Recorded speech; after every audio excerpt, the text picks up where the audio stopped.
오늘 본문 16절에 보시면 어떤 사람이 큰 잔치를 베풀었다, 그렇게 기록을 하고 있습니다. 그래서 이 말씀을 큰 잔치에 비유라, 그런 제목을 붙이기도 합니다. 잔치는 하나님의 나라와 깊은 관계가 있습니다. 여러분, 잔치집에 가면 어떻습니까? 분위기가 다 즐겁고 기쁘고 그래요. 요즘 우리 사회 분위기하고는 정반대죠. 정말 이 잔치집에 가면은 우는 사람 아무도 없어요. 초상집에 가서 우는 것이지 잔치집에 가서 우는 사람은 큰 신뢰를 범하는 거죠. 이처럼 잔치집에는 기쁨이 있고 즐거움이 있고 또 무엇보다도 맛있는 음식이 많잖아요. 잔치집에. 또 음식뿐 아니라 반가운 사람들이 있잖아요. 오랫동안 만나지 못했던 친지, 친척, 친구들. 잔치집에 가면은 만날 수 있어요. 그래서 잔치는 이런 긍정적인 부분들이 대부분이고, 그래서 하나님의 나라와 깊은 관계가 있습니다.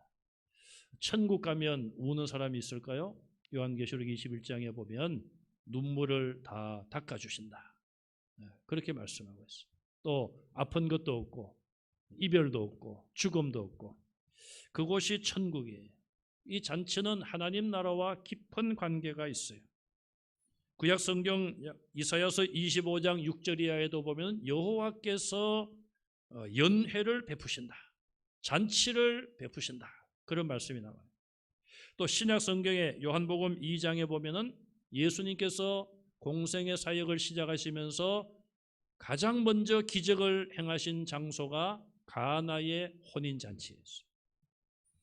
또 마태복음 22장과 오늘 본문의 말씀에도 혼인잔치 혹은 큰 잔치의 비유를 예수님이 말씀하고 있습니다. 요한계시록 19장 9절에 가서 보면 천사가 이런 말을 합니다. 어린 양의 혼인잔치에 청함을 받은 자는 복이 있도다. 어린 양의 혼인잔치. 아니, 양도 무슨 혼인잔치를 합니까? 요한계시록에 나오는 어린 양은, 성경에 나오는 어린 양은 예수님을 말씀하고 있어요. 유월절 어린 양이 죽어서 이스라엘 백성들의 장자를 구원한 것처럼 유월절 그 예식을 통하여 많은 어린 양이 죽고 그 피를 보고 죽음의 그림자가 넘어간 것처럼 예수님이 어린 양이 되셔서 우리 모든 인류의 죄를 대신 지시고 십자가에서 죽으신 것이죠. 그래서 세례 요한도 예수님을 사람들에게 가리키면서 보라, 세상 죄를 지고 가는 하나님의 어린 양이라 소개를 했습니다. 요한계시록 19장의 어린 양의 혼인잔치는 예수님의 혼인잔치.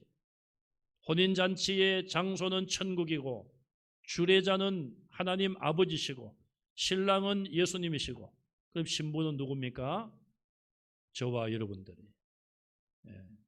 그때는 우리 모든 남성들도 다 예수님의 신부, 영적인 신부를 말하고 있습니다. 육신적인 결혼은 천국에서는 없어요. 영적인 결혼을 성경은 분명히 말씀하고 있어요. 여러분, 결혼을 왜 합니까? 함께 있으려고 결혼하는 거예요. 그죠? 연인들이 언제 결혼을 하는가? 그런 이야기가 있죠. 헤어지기 싫을 때. 이제 그 정도로 서로 사랑한다는 것 아니겠어요? 헤어지기 싫을 때. 또 데이트로 인하여서 비용이 나가는 것이 아까워질 때. 같이 만나 있으면 데이트하면서 비용을 안 써도 되니까. 어쨌든 결혼을 하는 목적은 함께 있으려고 하는 거예요. 그럼 천국의 어린 양의 혼인잔치에 예수님이 신랑이시고 우리 모든 성도가 신부라면 왜 영적인 혼인잔치를 하는가? 우리가 예수님과 함께 영원히 천국에 있기 위하여 그렇게 하는 거예요. 그것을 요한계시록 19장은 분명히 우리에게 말씀을 하고 있습니다. 그러면서 이렇게 말씀하고 있어요. 빛나고 깨끗한 세마포를 입도록 허락받은 성도들이라. 아무나 예수님의 영적인 신부가 되는 것이 아니라 빛나고 깨끗한 세마포를 입도록 허락받은 성도들, 그리고 그것을 설명하기를 빛나고 깨끗한 세마포를 이런 인간이 입는 옷이 아니라 옳은 행실을 했던 성도라 말하고 있습니다. 이 땅에 살면서 하나님 말씀대로 살려고 힘썼던 사람들, 예수님의 십자가의 대속의 피로 죄 사함을 받은 성도들이 깨끗하고 빛나는 세마포 옷을 입고 예수님의 신부로 어린 양의 혼인잔치에 참여한다는 사실입니다. 그때에는 24장로들과 모든 피조물들의 대표들이 하나님께 경배를 올리고 찬송 소리가 우레 소리와 같이 울려 퍼지고 천군과 천사들의 찬송과 축가가 울려 퍼지는 가운데 우리는 예수님을 영적인 신랑으로 모시고 혼인잔치를 하며 천국에서 영원히 살게 되는 것이죠. 자, 이런 아름다운 모습이 우리에게 약속되어 있고 또 이런 모습은 이 땅에서도 어느 정도 이루어져야 하는 것입니다. 성도들이 거룩한 주일 혹은 예배 시간마다 하나님 앞에 교회에 모여서 하나님을 예배하고 또 은혜 받고 기쁘고 즐거운 마음으로 성도들이 서로 사랑의 교제를 나누며 잔치에 왔으니 즐거워해야죠. 저는 주일마다 교회에서 점심 식사 먹는 것이 너무너무 즐겁고 맛이 있었습니다. 그런데 요놈의 코로나 때문에 그냥 몇 개월을 못 먹고 사발면을 먹고 이러니까 힘들어요. 국밥, 카레, 비빔밥, 또 영양밥도 하더라고요. 국수. 메뉴에 관계없이 저는 교회에서 성도들과 함께 식사하는 것이, 밥을 먹는 것이 그렇게 즐겁고 맛이 있었습니다. 여러분, 국밥, 참 우리 교회 국밥은 유명하지 않습니까? 물을 넣고 푹 끓여가지고 김치 하나만 가지고 먹는데도 얼마나 맛있는지 모르겠어요. 왜 그럴까요? 성도들이 서로 은혜 받고 기쁜 얼굴을 대하면서 식사하니까 맛있는 거예요. 물론 반찬이 적어서 배가 좀 일찍 꺼져서 좀 그렇습니다만은 그래도 맛있어요. 참 정말 우리가 이렇게 천국을 우리가 생각하면서 성도의 그런 아름다운 교제를 가졌었는데 이게 수개월 동안 멈추다 보니 참 우리 마음이 갈급하고 그 시절이 그립습니다. 그러나 우리가 앞서 말씀드린 것처럼 더 열심히 하나님께 도움을 간구하고 하나님께서 다시 이 모든 것을 회복시켜 주셔서 우리의 그런 즐거움이 성도의 교제도 회복될 수 있기를 간절히 소망합니다. 오늘 본문에 보시면은 첫째로 잔치를 준비하는 사람이 나옵니다. 이 사람은 이 잔치집의 주인이죠. 그는 먼저 잔치를 계획을 합니다. 마태복음 22장에 보면은 아들의 혼인잔치로 나오는데 오늘 본문에서 그냥 큰 잔치로 나와요. 어쨌든 무슨 이유가 있기 때문에 잔치의 날짜를 정하지 않겠습니까? 그리고 옛날에는 다 집에서 다 잔치를 했어요. 날짜를 정하고 날짜에 맞추어서 누구를 초청할 것인가, 손님들을 정하고 또 스케줄에 맞추어서 손님들에게 연락을 하고 그렇게 잔치를 준비를 합니다. 옛날에는 주인들이, 그런 큰 집에 있는 주인들이 종들에게 그런 잔치를 같은 것이 있으면은 심부름을 보내가지고 초청 대상자들에게 다 사람을 직접 보냈습니다. 요즘 많이 쓰이는 대면, 직접 얼굴을 보고 그렇게 초청을 한 것이죠.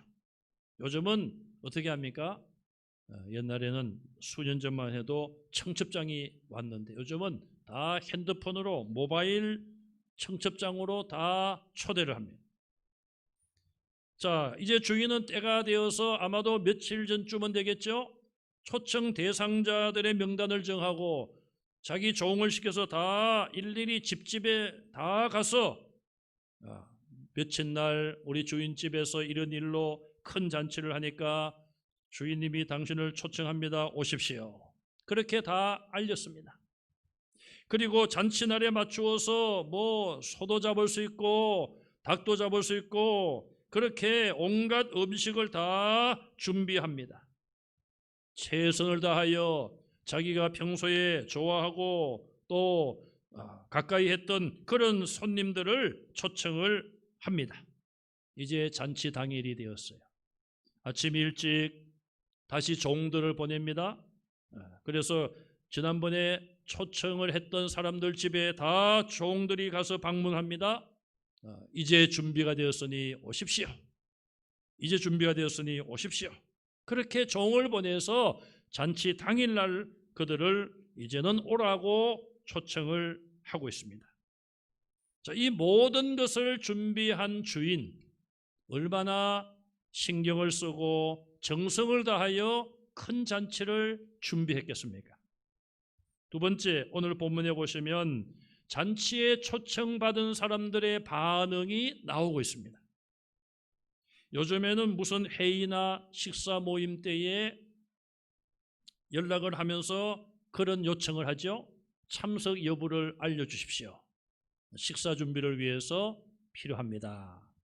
그러면은 그 모임이 뭐 식사를 해야 될 모임이라면은 미리 예, 저는 참석합니다. 죄송합니다. 제가 못 갑니다. 그렇게 회신을 해줘야 돼요.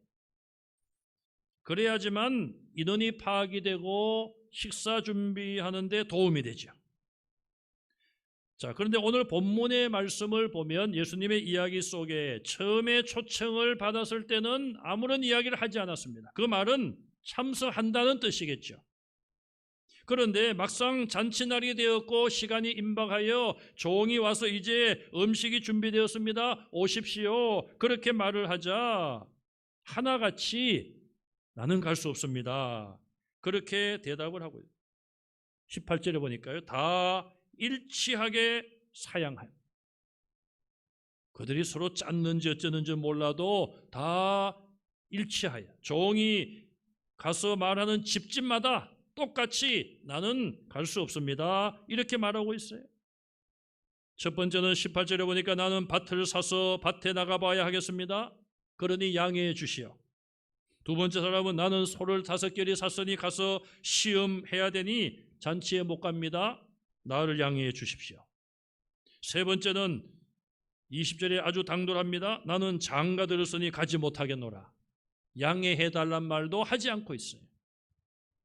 자, 종이 주인의 명령을 받고 새 집을 가서 알렸지만은 다 일치되게 올 수 없다고 말을 합니다. 그러니 아마도 이 종도 눈치를 차린 것 같아요. 초청받은 사람들이 하나같이 다 짜고 못 오겠다고 하는구나. 우리 주인을 아주 곤란하게 만들려고 이 사람들이 짜고 하는 것 아닌가? 그런 생각을 하고 주인에게 돌아가서 그대로 보고를 하죠. 자, 우리가 과연 이 세 사람들의 이 변명, 과연 우리가 옳다고 받아줘야 될까요? 나는 밭을 사서 못 갑니다. 밭에 나가봐야 합니다. 그 지역은 사막이나 광야, 못 쓰는 땅이 많이 있었고 이 밭은 별로 많이 없었다고 합니다. 그렇다면 과연 이 사람이 밭을 산 것이 사실인가? 옛날에는 지금도 마찬가지입니다만은 땅이나 집이나 이런 부동산을 사고 팔 때는 시간이 꽤 걸리는 일 아니겠습니까? 지금 현실적으로 보더라도 여러분들이 부동산에 관심이 있어서 집이나 땅을 사려면은 몇 번을 가서 보실 거예요. 그리고 계약을 하지요. 또 중도금을 치르고 잔금을 치릅니다. 계약을 하고도 중간에 무슨 문제가 생기면은 계약이 깨질 수도 있는 거예요. 옛날에는 더 많은 시간을 가지고 땅을 살 건지 안 살 건지 결정을 했다고 합니다. 그렇다면 과연 이 사람 말이 옳은가? 그렇다면 며칠 전에 처음 초청을 받았을 때에 내가 못 갈 것 같습니다. 땅을 샀기 때문에 그때 내가 잔금을 치르기 때문에 못 갑니다. 이유를 이야기를 했어야죠. 아무런 이야기도 하지 않습니다. 또 만약에 이 사람 말을 어느 정도 우리가 믿어준다고 할 때에 그러면 이렇게 말을 해야죠. 미안합니다. 내가 그때는 갈 수 있다고 약속을 했는데 갑자기 지금 땅을 파는 사람이 오늘 아니면 안 된다고 해서 갑자기 어젯밤에 늦게 연락이 왔습니다. 그러니 주인에게 미안하다고 이야기해 주십시오. 이 정도는 이야기를 해야 되지 않겠어요? 두 번째, 나는 소를 5결이 사서 시험하러 가봐야 됩니다. 소를 2마리 해서 한 결이로 땅을 가는 그 일을 그날 안 하면 안 됩니까? 하루 지나서 해도 되는 것이죠. 이것도 말이 안 되는 거예요. 나는 장가 들었으니 못 가겠노라. 그러면은 처음 초청받았을 때에 그런 이유를 이야기를 했어야지. 이것 역시 그 사람의 말을 그대로 믿어줄 수가 없는 거예요. 결국 왜 이런 일이 벌어졌을까? 아마도 초청받은 사람들이 주인에게 곤란함을 주고 주인과의 관계를 끊기 위하여 이런 일이 한 것이 아닌가? 우리는 이렇게 추정할 수밖에 없는 것입니다. 세 번째로, 이런 상황 속에 잔치를 배설한 주인이 어떻게 했는가? 그 내용이 본문에 이어지고 있습니다. 자, 이 주인은 그 보고를 받고 굉장히 화가 났습니다. 분노했어요. 21절에 집주인이 노하여 분노했어요. 그러면 사람들이 대체적으로 분노하게 되면은 그 분노를 자기를 분노하게 한 사람에게 갚든지 그렇게 해야 되지 않겠습니까? 그러면 이 주인이 자기가 분노한 것을 자기 초청을 거절한 사람들에게, 그래, 내가 가만히 두는가 봐라. 내가 저들이 이렇게 한 것에 대해서 반드시 내가 다 갚으리라. 그렇게 말할 수 있겠죠. 그런데 이 주인은 그런 분노와 진노를 은혜로 바꾸었습니다. 어떻게 바꾸었습니까? 21절에 보면은 종에게 말합니다. 빨리 시내의 거리와 골목으로 가서 가난한 자들과 몸이 불편한 자들, 맹인과 저는 자, 이런 장애인들을 데려오라고 말씀을 하고 있습니다. 자, 그 당시에 가난한 자들이나 몸이 불편하고 장애가 있는 사람들, 그 옛날에는 이런 사람들은 그 사회에서 멸시와 천대를 당하였고 소외를 당하였고 무관심 속에 그들은 살아갔던 것이죠. 아무도 그들을 잔치에 초청하는 그런 사람이 없었던 것이죠. 그래서 그들을 데려와라. 자기 마음의 분노를, 평생 가야 잔치에 참여할 수도 없는 그런 자들을 잔치에 초청하는 은혜로 사랑을 베푸는 걸로 이 사람은 바꾸었어요. 종이 그렇게 했습니다. 그래도 아직 잔치 자리가 비어 있습니다. 빈 자리가 많습니다. 주인에게 또 보고합니다.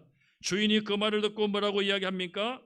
23절에 길과 산 울타리 가로 나가서 사람을 강권하여 데려다가 내 집을 채우라 말씀하고 있어요. 길이나 산으로 나가서 사람을 강권하여 데려와 내 집을 채우라는 것이죠. 지금으로 말하면은 노숙자들을 데리고 와서 내 집을 채우라, 그렇게 말하고 있습니다. 여기 산이라고 그래서 요즘 단풍철이 이제 들어서 또 사람들이 산으로 몰리니까 이제 또 단풍 반역이라, 그래서 또 이제 당국이 긴장을 하고 있어요. 그렇게 시간이 있고 등산을 가기 위해서 산에 간 사람들이 아니에요. 아마도 집이 없어서 그냥 산에 그냥 움막 같은 걸 만들어 놓고 사는 사람일 수도 있을 거예요. 이 사람들은 더더욱 지금 노숙자들처럼 무관심하고 소외당하고 갈 곳이 없는 사람들 아니겠어요? 누가 혼인잔치에 이들을 초청합니까? 우리나라 보면은 노숙자들 관심을 별로 가지지 않아요. 가져봐야 우리가 지나가다가 그런 분들에게 조금 도움을 물질적으로 조금 줄 뿐이지 근본적으로 그들에 대해서 관심이 없습니다. 이 주인은 자기의 마음속에 우러나오는 불같이 타오르는 그 분노를 이처럼 소외당하고 가난하고 멸시당하는 이런 자들에게 그 풍성한 잔치를 맛볼 수 있도록 은혜를 베푸는 것으로 분노를 바꾸었다는 것입니다. 이 이야기의 의미가 무엇일까요? 예수님이 왜 이 이야기를 지금 하시고 있습니까? 이사야서 25장 6절 이하에 보면은 여호와의 연회가 나옵니다. 하나님이 베푸신 잔치, 예수님 오시기 700년 전에 있었던 예언 아닙니까? 하나님이 잔치를 준비하시는데 고기와 포도주를 풍성하게 준비하시고 그 손님으로 모든 민족과 열방을 초청한다고 그랬어요. 이스라엘만이 아닙니다. 하나님의 잔치는 세계 모든 민족이 초청받는 그런 잔치. 그러면서 말씀하기를 사망을 영원히 멸하신다. 사망을 영원히 멸하신다는 것은 예수님이 오심으로 당장 이루어지는 것이 아니라 예수님의 재림을 통하여서 사망이 우리에게 왕노릇하던 시대가 끝나는 걸 말하는 것이죠. 다시 말하면 예수님의 재림으로 인하여 부활하고 천국이 시작되는 것을 말하는 것이죠. 이사야 25장에 이미 예수님의 재림과 재림 이후의 천국을 우리에게 말씀한 거예요. 그런데 이스라엘 백성들은 이 말씀을 오해한 것이죠. 하나님이 자기들에게만 주신 약속이다. 그래서 하나님의 이 잔치에는 이스라엘 민족들만 들어갈 수 있다. 이런 잘못된 생각을 가져왔던 거예요. 또 예수님이 오셔서 내가 메시아임을 세례요한을 통하여 이미 선포가 되었고 예수님도 시인하시고 했지만 그들이 볼 때 예수님은 자기들이 기다려온 메시아가 아니었어요. 자기들이 기다려온 이 메시아는 예수님이 잔치를 베풀고 자기들만 이렇게 초청을 하고 기쁘게 해줘야 될 텐데 이사야가 열방과 이방인들도 초청받는다고 분명히 기록을 했는데 이 유대인들은 자기들이 좋은 방향으로만 아전 인수격으로 성경을 해석하여 예수님이 와서 자기들만 구원해 주기를 기다린 것이죠. 그런데 예수님의 모습을 보니 사회에서 죄인으로 손가락질 당하고 천대받고 멸시받는 자들, 가난한 자들, 권력이 없는 자들, 그들과 가까이 하시고 그들과 음식을 먹으며 그들의 초청에 응하여 그들과 함께 즐거워하는 그런 예수님의 모습을 보면서 우리가 기다려온 메시아가 아니라고 판단을 한 것이죠. 또 시간이 지날수록 예수님은 나는 십자가에 못 박혀 죽기 위해서 왔다고, 그러나 죽음 이후에 다시 살아나겠노라고 말씀을 하셨지만 그들은 생각하기를 어떻게 우리를 구원할 자가 십자가에 죽을 수가 있느냐. 그래서 그들은 예수님을 메시아로 영접하지 않은 것이고 않았을 뿐 아니라 십자가에 죄 없는 예수님을 못 박아 죽게 한 것이죠. 그래서 예수님은 지금 이 이야기를 통하여 하나님은 너희들에게 먼저 구원의 길로 초청을 하셨다. 너희들은 모세를 통하여 율법을 주셨고 구약 성경을 주시지 않았습니까? 또 그 선지자들의 예언에 따라 하나님의 아들이 이스라엘 땅에 오지 않았습니까? 예수님이 그리스도로 오셨습니다. 그럼에도 불구하고 그들은 이 모든 것을 믿지 않은 것이고 자기들만 구원해 줄 그런 구원의 날을 기다렸고 그런 메시아를 기다려왔어요. 하나님은 그들에게 우선적으로 초청을 해 주셨지만 그들은 결국 메시아가 오셨을 때에 예수님을 메시아로 믿지 않았습니다. 그러자 그 구원의 복음은 이스라엘 통하여서 그 주변 국가로 전해지게 된 것이고 우리가 아는 것처럼 유럽으로 전파되었고 또 그 복음은 유럽에서 신대륙으로 또 아메리카로, 아메리카에서 다시 아시아로 이렇게 이 복음은 사실 이스라엘 백성들이 생각할 때에 이방인들이고 할례도 받지 아니하고 저들은 하나님의 구원을 받지 못한다 그렇게 생각했던 자들에게 이 복음이 확산되고 넓게 전파되어 온 것이고 지금도 복음을 듣지 못한 자들을 향하여 이 복음은 계속하여 전파되고 있습니다. 결국 이스라엘 백성들은 하나님의 초청을 받고 먼저 복음을 받고 먼저 하나님에 대하여 말씀을 받았지만 그 우선권을 그들은 스스로 포기하고 말았습니다. 코로나 바이러스 19 때문에 우리 한국교회는 너무나도 어려움을 겪고 있습니다. 한국교회의 60% 이상이 재정적으로 자립을 하지 못하고 개척교회와 또 상가교회들이 많은데 제 주변에도 교회를 개척했다가 그만둔 목사님들이 계시고 또 목사님 너무 어려워요. 좀 도와주세요. 그런 분들도 계십니다. 참 이 코로나19 바이러스 이 사태가 끝나도 과연 우리 한국교회가 60% 미자립 교회들이 얼마나 다시 존재할 수 있을까 걱정이 될 수밖에 없습니다. 우리 교회도 채워져 가던 빈자리들이 이러한 일로 인하여서 빈자리가 많아졌습니다. 이제 우리는 하나님께 다시 나와야 합니다.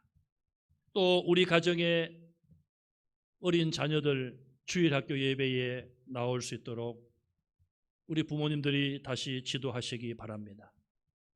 제가 말씀을 들어보니까요, 안 믿는 가정의 부모님들은 이렇게까지 말을 한대요. 자녀들에게 중학생, 고등학생쯤 되겠죠? 네가 어디 가서 알바하는 건 좋지만은 교회 예배는 가지 말아라. 왜 이렇게 되었을까? 참 이 언론의 책임도 크다고 생각을 합니다. 사실을 사실대로 이야기했겠지만 그러나 너무 지나치게 무슨 교회만 가면 코로나19 바이러스에 감염될 것처럼 사람들이 그런 인식을 잘못 가지고 있어요. 여러분 생각을 해보세요. 알바를 하면은 누구를 만날지 알 수 없잖아요. 그 알바하는 장소에서. 그게 더 위험합니까? 교회 와서 아는 친구들끼리 선생님과 마스크 쓰고 예배 드리는 게 더 위험합니까? 그런데 안 믿는 학생들의 안 믿는 부모님들은 그렇게까지 말씀을 한다는 거예요. 알바는 하지만은 교회 가서 예배는 드리지 말. 그러니 우리 주일학교가 얼마나 힘들겠어요. 이게 우리 교회뿐 아니라 전국에 있는 교회 주일학교가 다 마찬가지예요. 여러분 우리는 지금까지 이렇게 장년들은 믿음으로 살아왔고 그러면은 우리의 이 신앙이 여기서 끊어진다면 어떻게 되겠습니까? 유럽 교회처럼 다 예배당 건물이 텅텅 비어 있고 관광지로 그렇게 전락을 해버리고 우리의 이 신앙이 우리 후세들에게 자녀들에게 이어져야 되지 않겠습니까? 이제 자녀들이 학교에 등교하기 시작을 했습니다. 우리 교회는 학교 교실보다 더 환경이 좋습니다. 마스크 쓰고 또 우리가 하나님께 도움을 구하며 하나님을 예배하고 우리 자녀들이 말씀을 배우고 그렇게 해야 되지 않겠습니까? 우리 가정의 주일학교 학생들, 어린이들을 데리고 또 키우는 우리 부모님들 이제 다음 주부터는 우리가 주일학교 예배도 참석하게 하시고 또 가정에서 예배드리는 우리 성도님들 이제 다음 주부터는 나의 빈자리 물론 가정에서 예배드려도 하나님 받으시죠. 그러나 주님의 피를 값으로 치르고 세우신 그것이 교회라고 했어요. 그래서 나의 빈자리를 누가 채우겠습니까? 내가 채우고 내가 채워도 아직 빈자리가 있다면 우리의 사랑하는 친지들과 친구들과 이웃들에게 복음을 전하여 그들을 하나님의 집으로 인도하시기를 간절히 바랍니다. 오늘 여기 말씀에 보면은 그런 말씀이 나오잖아요. 좀 강제성이 있어요. 처음에 21절에 데려오라는 거예요. 그 사람이 반대하든 어쩌든 가능하면 데려오라는 거예요. 두 번째 23절에 보면은 강건하여 데려다가 내 집을 채우라. 강건하라는 거예요. 이게 강제성이 있다고 볼 수도 있지만은 자, 노숙자들 생각해 보세요. 노숙자들이 어느 날 어떤 사람이 와서 당신을 잔치에 초청합니다. 주인이 당신을 초청한다고 했습니다. 이 사람이 보니까 그 초청하는 주인의 이름을 들어보니까 아주 그 지역에서 아주 그냥 유지의 유지, 아주 명망이 높은 그런 사람이에요. 아니 그런 분이 어떻게 나 같은 사람을 초청해? 안 믿어질 수 있지 않습니까? 그래서 아니 당신 거짓말 하지 마시오. 나를 말이지 우습게 보고 말이지. 응? 왜 그런 말을 하느냐고. 아닙니다. 이거는 정말입니다. 정말 우리 주인이 당신을 초청하는 겁니다. 그게 강건이란 거예요. 전도를 한 번, 두 번 예수님 이름을 전하고 그분들이 이런 경우가 있습니다. 나 같은 사람이 뭘 예수를 믿습니까? 나 같은 사람은 천국 못 갑니다. 그냥 나는 죄인입니다. 그런 분들이 있어요. 그런 분들을 포기하지 말고 강건하라는 거예요. 하나님의 사랑을 전하고 계속하여 기도하고 그래서 그런 분들을 하나님의 집으로 인도하라는 말씀이에요. 오늘 우리가 어려운 시대를 지나가고 있습니다만 우리는 하나님의 초청을 받은 자로서 이제 주님께서 부르실 때마다 우리는 그 앞에 엎드려 주님을 만나 주님과 사랑의 교제를 나누고 대화를 하고 하나님이 기뻐하시는 예배에 힘쓰고 또 하나님의 집의 빈 자리를 우리가 열심히 기도하고 전도해서 채워나가는 성도들이 다 되시기를 주님의 이름으로 축원합니다.